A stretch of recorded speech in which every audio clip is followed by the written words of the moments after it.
نبی مکرم شفیع محتشم صلی اللہ تعالی علیہ وآلہ وسلم نے ارشاد فرمایا، قیامت کی دہشتوں اور دشوار گزار گھاٹیوں سے جلد نجات پانے والا وہ شخص ہوگا جس نے دنیا میں مجھ پر زیادہ درود پڑھے ہوں گے۔ صلو علی الحبیب صلی اللہ علیہ محمد صلی اللہ علیہ وسلم۔ اور ایک حدیث پاک کا مضمون ہے جس میں نبی پاک صلی اللہ علیہ وسلم نے ارشاد فرمایا کہ قیامت کے دن میرے سب سے زیادہ قریب وہ شخص ہوگا جس نے دنیا میں مجھ پر زیادہ درود پڑھے ہوں گے۔ اب آپ اندازہ لگائیے کہ وہ قیامت کا دن 50,000 سال کا دن ہوگا، جب سورج سوا نیزے پر ہوگا، زمین تانبے کی ہوگی اور نہ جانے کن کن مصیبتوں کا سامنا ہوگا۔ اس وقت جو چین اور سکون میں ہوں گے وہ انبیاء کرام، صحابہ کرام، اہل بیت کرام، اور سب سے بڑھ کر برکتیں رحمتیں جن پر ہوں گی وہ نبی پاک صلی اللہ علیہ وسلم ہوں گے۔ اور ہر شخص یہ چاہے گا کہ ہمیں حضور کا قرب ملے، ہمیں حضور کی نزدیکی ملے، ہم سرکار علیہ الصلوۃ والسلام کے اس دن زیادہ قریب ہوں۔ وجہ یہ ہے کہ اس دن نبی پاک صلی اللہ علیہ وسلم کے ہاتھوں میں لواء الحمد کا جھنڈا ہوگا۔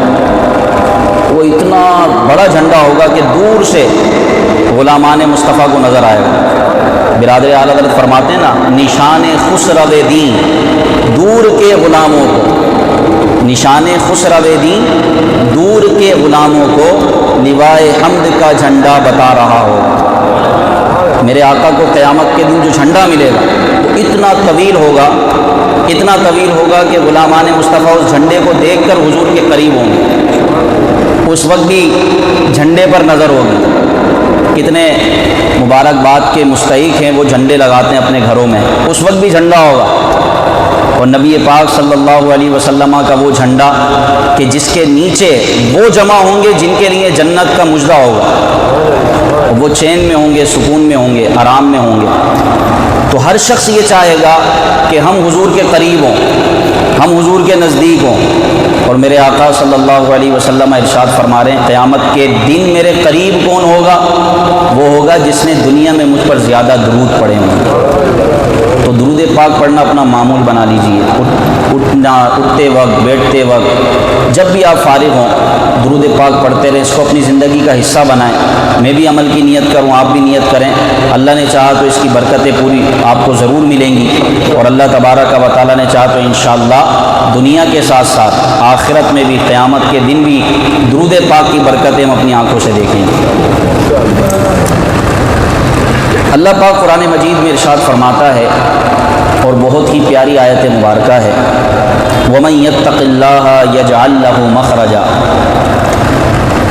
اور جو اللہ سے ڈرے اللہ اس کے لیے نجات کی راہ نکال دے گا۔ اللہ اس کے لیے نجات کی راہ نکال دے گا۔ تو آج کا ہمارا موضوع بھی یہی ہے، نجات کا راستہ، نکلنے کا راستہ، نجات کی راہ۔ تو راہ نجات کیا ہے، نجات کا راستہ کیا ہے، انشاءاللہ آج کے بیان میں ہم سننے کی کوشش کریں گے۔ اللہ پاک ہمیں عمل کرنے کی بھی توفیق عطا فرمائے۔ اس آیت مبارکہ کی ترتیب اگر آپ دیکھیں تو بہت ہی پیاری ہے۔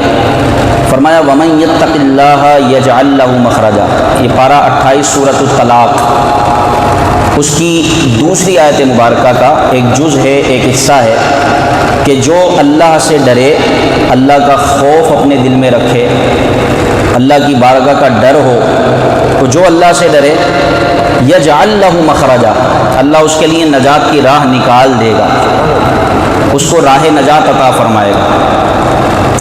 اس کا شان نزول بھی بڑا کمال کا ہے، اور یہ ایک واقعے پر مشتمل ہے جو دور نبوی صلی اللہ علیہ وسلم میں ایک واقعہ پیش آیا، اور پھر اس واقعے کے بعد یہ آیت مبارکہ نازل ہوئی۔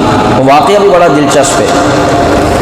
ہوا یوں کہ حضرت عوف بن مالک رضی اللہ تعالیٰ عنہ، ان کے بیٹے کو مشرکین نے پکڑ لیا، مشرکین نے قید کر لیا، گویا کہ اغوا کر لیا اور اپنے پاس روک لیا۔ اب یہ بڑے غریب صحابی تھے اور ان کے بیٹے کی وجہ سے گھر کا گزر بسر ہوا کرتا تھا، لیکن مشرکین مکہ نے، کافروں نے حضرت عوف بن مالک رضی اللہ تعالیٰ عنہ کے بیٹے کو اپنے پاس قید کر لیا، گویا کہ کڈنیپ کر لیا۔ اب جب آپ کو یہ پتہ چلا تو آپ بارگاہ مصطفیٰ صلی اللہ تعالیٰ علیہ وسلم میں حاضر ہوئے۔ اب آپ اندازہ لگائیں، جس کا بیٹا اغوا ہو جائے، جس کے بیٹے کو کڈنیپ کر لیا جائے، پکڑ لیا جائے، قید کر لیا جائے، اس کے ماں باپ سے جدا کر لیا جائے، اور وہ ہو بھی اکلوتا، تو آپ بتائیں اس کے والدین کے دل پر کیا گزرے گی؟ یہ تو وہی جانے صدمہ کہ جس کے ساتھ یہ گزرا ہے۔ بچے اغوا ہو جاتے ہیں، چھوٹے چھوٹے بچوں کو اغوا کر لیا جاتا ہے، کڈنیپ کر لیا جاتا ہے، اغوا برائے تاوان کے نام پر، پیسوں کے نام پر، معاذ اللہ ثم معاذ اللہ، یہ ایک بڑی آزمائش ہوتی ہے، بچے گم جاتے ہیں۔ تو اولاد اللہ کی بہت بڑی نعمت ہے۔ اللہ جو بے اولاد ہیں ان کو اولاد نرینہ عطا فرمائے اور ان کی اولاد کی حفاظت بھی فرمائے۔ آپ یقین مانیں، اولاد اللہ کی بہت بڑی نعمت ہے۔ اولاد کو قرآن پاک میں دل کا پھل کہا ہے، دل کا پھل، کہ اولاد دل کا پھل ہے۔ فرما بردار اولاد، زہ نصیب، ماں باپ کی فرما بردار اولاد، یہ دل کا پھل ہے۔ جب کسی بچے کی روح قبض کی جاتی ہے اور فرشتے اس کی روح قبض کرنے کے بعد اللہ پاک کی بارگاہ میں حاضر ہوتے ہیں، تو اللہ پاک فرماتا ہے کہ تم نے میرے بندے کے دل کا پھل لے لیا، تم کہاں سے آ رہے ہو؟ اللہ فرشتوں سے فرماتا ہے، حالانکہ سب کچھ جانتا ہے، لیکن اس بندے کی جو صبر کرنے والا ہوتا ہے اس کی تعظیم و عظمت کو ظاہر کرنے کے لیے کہ میرے بندے کے بچے کو، اس کے بیٹے کو، اس کی اولاد کو تم نے اس کی روح قبض کر لی، تو اللہ فرماتا ہے تم نے میرے بندے کے دل کا پھل لے لیا۔ اور اس پر میرے بندے نے کیا کہا؟ اللہ فرشتوں سے پوچھتا ہے، حالانکہ اللہ سب کچھ جانتا ہے۔ تو فرشتے کہتے ہیں کہ اس نے تیرا شکر ادا کیا، صبر کیا، اور یہ کہا انا للہ و انا الیہ راجعون۔ تو اللہ پاک فرشتوں سے فرماتا ہے کہ تم گواہ ہو جاؤ، میں نے اس کے لیے جنت میں ایک گھر تعمیر کیا ہے، جنت میں ایک گھر بنایا ہے جس کا نام دار الحمد ہوگا، اور وہ جنت میں رہے گا۔ صبر کرنے والوں کا مقام اس میں ذکر کیا گیا۔ تو اولاد کو دل کا پھل کہا گیا ہے۔ اولاد کا دکھ بھی بڑا تکلیف دہ ہوتا ہے، اللہ تعالیٰ صبر عطا فرمائے۔ جن کے بچے بچھڑ گئے یا جن کے بچوں کو قتل کر دیا گیا، جن کی اولاد کو ناحق ستایا گیا، اغوا کر دیا گیا، اغوا کرنے کے بعد ان کو مار دیا گیا، تو یقین جانیں یہ اس کے دل سے پوچھیں جس کے ساتھ یہ گزری ہے۔ اب یہ واقعہ ہوا نبی پاک صلی اللہ علیہ وسلم کے زمانے میں۔ اب وہ بارگاہ مصطفیٰ میں حاضر ہوئے، کیونکہ وہ جانتے تھے کہ ہمارے سارے مسائل کا حل بارگاہ مصطفیٰ صلی اللہ علیہ وسلم، ہمارے غموں کا مداوع یہیں ملے گا۔ یہ وہ بارگاہ ہے کہ جس بارگاہ میں آ کر بڑے سے بڑا مسئلہ حل ہو جاتا ہے۔ اعلیٰ حضرت فرماتے ہیں نا، عزیز بچے کو ماں جس طرح تلاش کرے، خدا گواہ یہی حال آپ کا قیامت کے دن سے بڑھ کر اور مصیبت کون سی ہوگی؟ اس مصیبت کے وقت ماں باپ بھی چھوڑ دیں گے، اولاد اپنے والدین کو چھوڑ دے گی، ماں باپ اپنی اولاد کو چھوڑ دیں گے۔ کتابوں میں یہاں تک آیا کہ ماں باپ اپنی اولاد کو ماریں گے اور ایک نیکی دینے کے لیے تیار نہیں ہوں گے۔ اب آپ بتائیں اس سے بڑھ کر مصیبت کیا ہوگی کہ جس کے نامہ اعمال میں صرف ایک نیکی کم ہوگی اور اس کو جنت میں جانے سے روک دیا جائے گا کہ تم کہیں سے ایک نیکی لے کر آ جاؤ اور جنت میں چلے جاؤ۔ کوئی ایک نیکی دینے کے لیے تیار نہیں ہوگا۔ آج ہم سبحان اللہ بولیں تو نہ جانے کتنی نیکیاں ملتی ہیں۔ آج ہم تھوڑی سی عبادت والا کام کر لیں، ہم ذکر و اذکار کریں تو نیکیوں کی نیکیاں ملتی ہیں۔ ایک مرتبہ درود پاک پڑھ لیں، اللہ تعالیٰ نامہ اعمال میں نیکیاں درج فرما دیتا ہے۔ ہمیں اس کی قدر نہیں ہے، ہم نمازوں سے غافل ہیں، قرآن پاک کی تلاوت سے غافل ہیں، جس کے ہر حرف پر 10 نیکیاں اللہ تعالیٰ عطا فرما رہا ہے۔ لیکن یاد رکھیں میرے پیارے اسلامی بھائیوں، قیامت کے دن ایک ایک نیکی کی اہمیت ہوگی۔ اور آپ ذرا تصور کریں، امیجن کریں، جس کی ایک نیکی کم پڑ رہی ہوگی اور اس کو جنت میں جانے سے روک دیا گیا ہوگا، کوئی اس کو ایک نیکی دینے کے لیے تیار نہیں ہوگا۔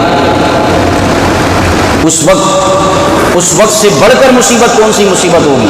کتنی بڑی مصیبت ہوگی کہ تانبے کی زمین ہوگی، سوا نیزے پر سورج ہوگا، بھیجے کھولتے ہوں گے، لوگ اپنے ہی پسینوں میں ڈبکیاں کھائیں گے، اس وقت بھی ایک ہستی کام آئے گی، اور ایسے کام آئے گی کہ عزیز بچے کو ماں جس طرح تلاش کرے، جس طرح کوئی اکلوتا عزیز بچہ ماں سے بچھڑ جائے، گم ہو جائے، ماں بلک جاتی ہے، مچل جاتی ہے اور اس کو تلاش کرتی ہے، آنسو رکتے نہیں ہیں، دل بے چین رہتا ہے، نہ دن میں سکون ہے نہ رات میں سکون ہے، کھانا پانی اچھا نہیں لگتا، جس کے پاس سے اس کا اکلوتا بیٹا چلا جائے اور انتقال ہو جاتا ہے تو بعد میں صبر آ جاتا ہے کہ بھائی انتقال ہو گیا، لیکن جس کا بچہ گم ہو گیا، نہ جانے کہاں ہوگا، کیسا ہوگا، کس حال میں ہوگا، جس کی کوئی خبر ہی نہیں ہے، اس کو کیسے سکون آئے؟ تو وہ ماں اپنے بچے کو کیسے تلاش کرتی ہے؟ پاگلوں کی حد تک وہ اپنے بچے کو تلاش کرتی ہے، اور اس کی محبت و شفقت اس کے جو ہے انداز سے، اس کے جو ہے انداز سے ظاہر ہو رہی ہوتی ہے۔ تو اعلیٰ فرماتے ہیں عزیز بچے کو ماں جس طرح تلاش کرے، خدا گواہ یہی حال آپ کا ہوگا، خدا گواہ یہی حال آپ کا ہوگا۔ تو پیارے آقا صلی اللہ علیہ وسلم کی بارگاہ میں حضرت عوف بن مالک حاضر ہوئے کہ یہی وہ بارگاہ ہے جہاں سے ہمارے پریشانیوں کا حل ملے گا، یہی ہمارے غموں کا مداوع ہے۔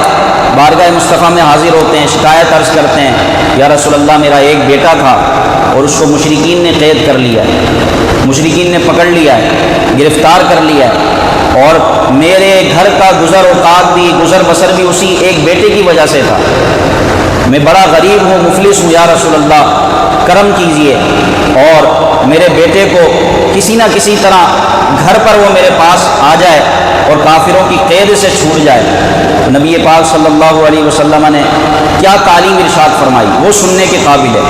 حضور نے فرمایا اللہ سے ڈرو، کیا ارشاد فرمایا؟ اللہ سے ڈرو اور صبر کرو اور کثرت سے پڑھو لا حول ولا قوت الا باللہ العلی العظیم۔ یہ تین جملے نبی پاک صلی اللہ علیہ وسلم نے ارشاد فرمائے، اور ان صحابی رسول کو بارگاہ مصطفیٰ سے گویا کہ یہ ایک تحفہ ملا، ایک گفٹ ملا کہ ان کو وہ وظیفہ دیا گیا، فرمایا لا حول ولا قوت الا باللہ العلی العظیم، اس کی کثرت کرو، اللہ تبارک و تعالی نجات کی راہ نکال دے گا، تمہاری پریشانی دور کر دے گا، تمہاری مصیبت کو دور کر دے گا۔ یہ صحابی رسول رضی اللہ تعالیٰ عنہ بارگاہ مصطفیٰ سے یہ ورد و وظائف کا تحفہ لے کر اور یہ تعلیمات لے کر اپنے گھر پر آئے، اپنی زوجہ محترمہ کو کہا کہ نبی پاک صلی اللہ علیہ وسلم نے ارشاد فرمایا کہ اللہ سے ڈرو، صبر کرو اور لا حول ولا قوت الا باللہ العلی العظیم کی کثرت کرو۔ اب جناب دونوں میاں بیوی اس وظیفے کو پڑھنا شروع کر دیا، اس وظیفے کا ورد شروع کر دیا، اس وظیفے کو پڑھنے لگے۔ کہتے ہیں کہ ابھی چند ہی دن گزرے تھے کہ ان کا بیٹا ان کے دروازے پر آ گیا اور دروازہ کھٹکھٹایا، جب کھول کر دیکھا تو ان کا جوان بیٹا، اکلوتا بیٹا ان کی آنکھوں کے سامنے تھا، اور اس وظیفے کی برکت اس طرح ظاہر ہوئی کہ وہ مشرکین کی قید سے آزاد ہو کر اپنے گھر پہنچ گیا۔ اور ہوا کیا؟ ہوا یہ کہ جیسے ہی یہاں انہوں نے وظیفہ پڑھنا شروع کیا، وہ کہتے ہیں کہ میں نے دیکھا کہ میرے ہاتھ کی ہتکڑی خود بخود ہی ٹوٹ گئی، اور مشرکین غافل تھے، وہ وہاں سے فرار ہوئے، وہاں ان کی قید سے نکلے، اور صرف تنہا نہ نکلے بلکہ مشرکین کے سارا سامان، سارا مال مویشی، سارے جانور اپنے ساتھ لے کر بارگاہ رسالت میں آ گئے، اور نبی پاک صلی اللہ علیہ وسلم نے ان کو وہ جانور استعمال کرنے کی، وہ مال و اموال استعمال کرنے کی اجازت عطا فرمائی۔ تو یہ وظیفے کی برکت ظاہر ہوئی، جو وظیفہ خاص ان کو نبی پاک صلی اللہ علیہ وسلم کی بارگاہ سے ملا۔ اس موقع پر یہ آیت مبارکہ نازل ہوئی وَمَن يَتَّقِ اللَّهَ يَجْعَلْ لَهُ مَخْرَجًا، اور جو اللہ سے ڈرے اللہ اس کے لیے نجات کی راہ نکال دے گا، نجات کے راستے نکال دے گا۔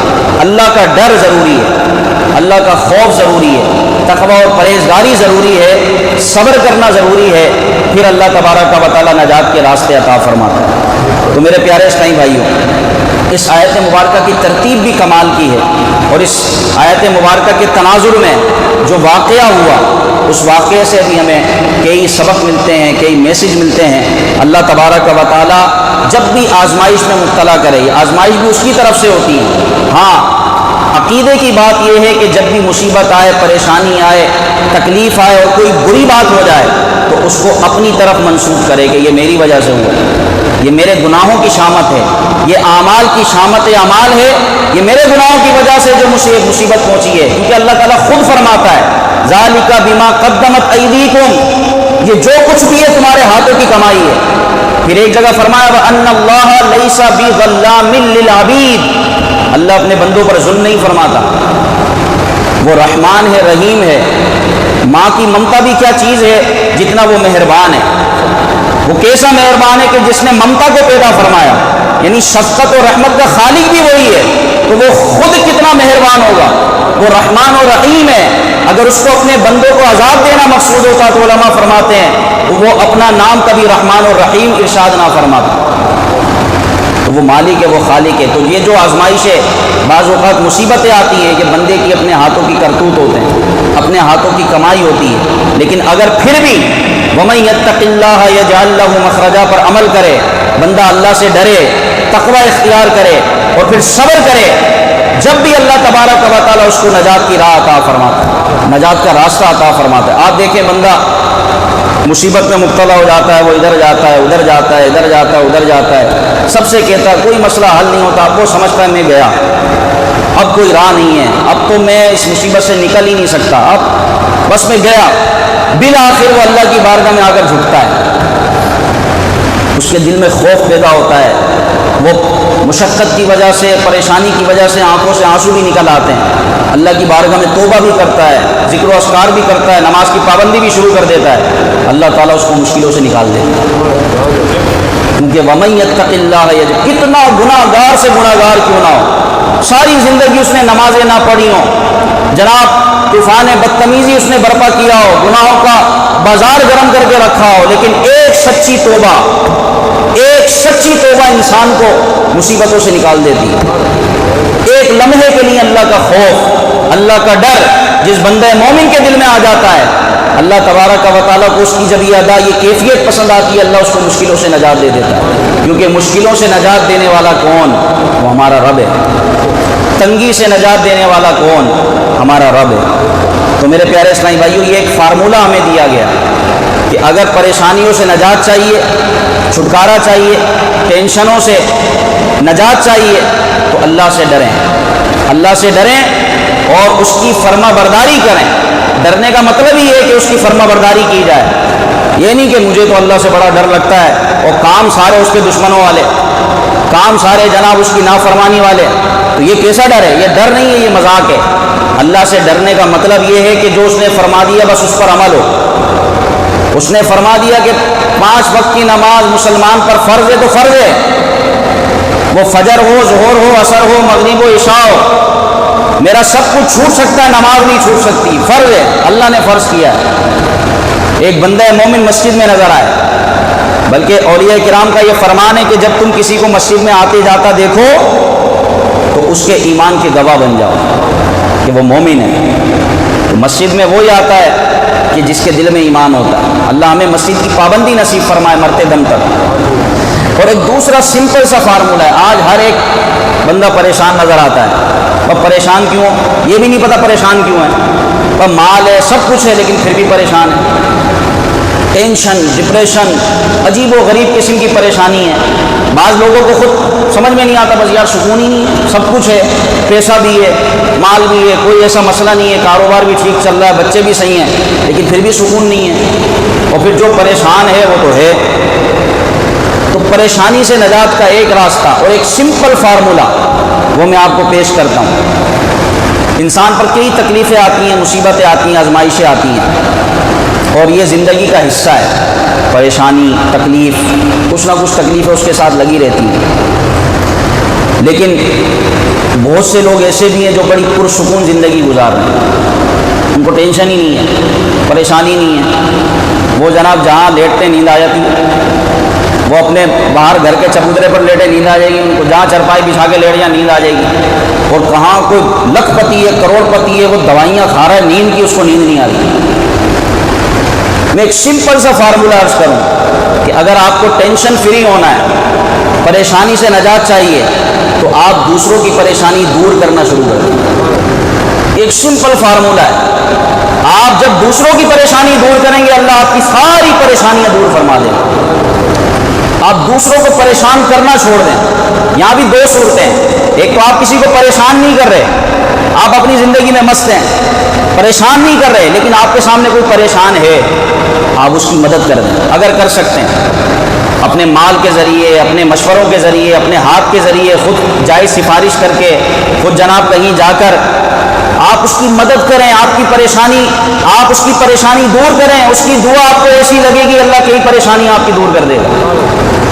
اور دوسری صورت یہ کہ آپ دوسرے کو پریشان کر رہے ہیں، آپ کی وجہ سے آپ کا سگا بھائی پریشان ہے، آپ کی وجہ سے آپ کے برابر میں رہنے والا پڑوسی پریشان ہے، آپ کی وجہ سے جناب آپ کے سامنے رہنے والا پریشان ہے، آپ کی وجہ سے آپ کا خادم پریشان ہے، نوکر پریشان ہے، آپ کا امپلائی پریشان ہے، یار سیٹھ صاحب بلا وجہ کا کام کرواتے رہتے ہیں۔ کچھ لوگوں میں عادت ہوتی ہے خادم کو بیٹھنے کا وقت ہی نہیں دو اور اس کو کام پہ لگا کے رکھو، ارے اللہ کے بندو کیوں پریشان کر رہے ہو؟ آپ جتنا دوسروں کو پریشان کرو گے آپ کے لیے پریشانیاں منتظر ہیں، یہ آپ یاد رکھیں۔ اور یہ سمپل سا فارمولہ ہے، اگر آپ پریشانی سے نجات چاہتے ہیں، آپ اپنی پریشانی جو دوسرے لوگوں کو دے رہے ہیں، دوسرے لوگوں کو پریشان کر رہے ہیں، آپ ان کو پریشان کرنا بند کر دیں، آپ ان کو تکلیف دینا چھوڑ دیں، خواہ وہ شوہر ہو جو بیوی کو تکلیف دے، خواہ وہ اولاد ہو جو ماں باپ کو تکلیف دے، دنیا کے کسی بھی شعبے میں آپ ہیں، آپ دیکھیں، غور کریں، انسان بعض اوقات بے توجہی میں پریشان کر رہا ہوتا ہے، گھر کے آگے روز کے روز معمول ہے اس کا سامنے کے گھر والوں کے آگے، دروازے کے آگے گاڑی کھڑی کرنا، بعض اوقات توجہ نہیں ہوتی، لیکن اس سے گھر والے پریشان ہو رہے ہوتے ہیں، آپ کا پڑوسی پریشان ہو رہا ہوتا ہے، آپ چھڑکاؤ کر رہے ہیں جناب پانی سارا اس کے گھر کے آگے آ گیا، آپ کی ٹنکی بھری ہوئی ہے، ٹنکی روزانہ بھرتی ہے، پانی اس کے گھر کے آگے جمع، یہ چھوٹی چھوٹی سی باتیں ہیں، آپ غور کریں کہ میری وجہ سے کوئی پریشان تو نہیں، آخر میں کیوں پریشان ہوں؟ یار کاروبار صحیح چل رہا ہے، میرے بچے صحیح ہیں، سب کچھ صحیح ہے، میرے پاس پیسوں کی کمی نہیں ہے، آخر میں پھر بھی پریشان ہوں، آخر کیا وجہ ہے؟ کہیں مجھ سے تو کوئی پریشان نہیں ہے۔ آپ غور کریں، اور اگر واقعی ایسا ہے کہ آپ کی وجہ سے کوئی پریشان ہے تو اس کی پریشانی کو دور کریں، اللہ آپ کی پریشانی دور کر دے گا۔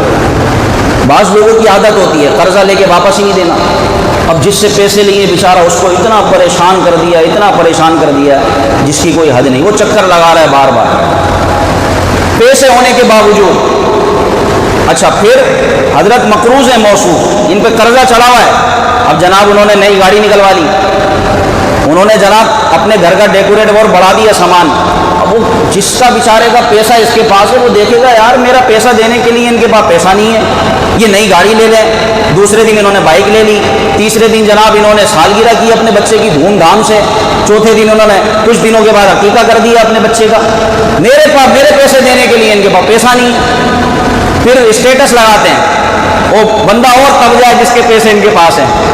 تو یہ وہ باتیں کہ جن کی وجہ سے آپ دوسروں مسلمانوں کو پریشان کر رہے ہیں۔ آپ دیکھو یار جب آپ کے پاس پیسے آپ کیوں نہیں دے رہے؟ آپ پر ایک قرض ہے، کیا قرض دنیا سے قرض کا بوجھ لے کر دنیا سے جائیں گے؟ یہ لوگوں کی مینٹلٹی بن گئی ہے، مارکیٹ میں جو لوگ بیٹھے ہوئے ہوتے ہیں، سیل مین آتے ہیں، بھائی میں نے سامان دیا تھا پیسے دے دو، ہاں بھائی کل آنا، پرسوں آنا، اب ہفتے کو دے دوں گا، ارے پیسے پاس موجود ہیں کیوں پریشان کر رہے ہو؟ بلا وجہ میں لوگوں کو پریشان کرنا، تو بتاؤ پھر سکون کہاں سے ملے گا، راحت کہاں سے ملے گی؟ آپ لوگوں کو تکلیف دیں گے، آپ لوگوں کو پریشان کریں گے، سکون کیسے ملے گا؟ کرایہ دار اپنے مکان مالک کو پریشان کیے ہیں، اب کل لے لینا، پرسوں لے لینا، کل لے لینا، پرسوں لے لینا، مالک مکان پریشان ہے، یا مالک مکان کرایہ داروں کو پریشان کیا گا۔ تو جو جس طرح جس کسی کو پریشان کرے گا وہ ہمیشہ پریشانی میں مبتلا رہے گا، یہ یاد رکھیں، یہ سمپل سا فارمولہ ہے۔ اللہ سے ڈریں، اللہ نجات کی راہ نکال دے گا، اور ڈرنا یہ ہے کہ بندہ اس کی فرما برداری کے کام کرے اور مسلمانوں کو تنگ کرنے سے، پریشان کرنے سے، ظلم کرنے سے اپنے آپ کو روکے۔ جب یہ چیزیں ہوں گی تو انشاءاللہ آپ بھی ٹینشن فری زندگی گزاریں گے، آپ کی دوائیاں چھوٹ جائیں گی۔ یا آپ کیا سمجھتے ہیں آپ کسی کو پریشان کر رہے ہیں، بولے یار مجھے تو کچھ نہیں ہو رہا، ارے بھائی دوائیاں آنے والی ہیں آپ کی زندگی میں، اب میڈیسن کے لیے تیار ہو جائے آپ، یہ میڈیسن زندگی بھر آپ کے چلیں گی دوائیاں۔ یہ کیوں ہوا؟ ہو سکتا ہے کسی کو میں نے تنگ کیا ہو، کسی کے پیسے دبائے ہو، بھول گئے، پیسے لے کے بھول گئے،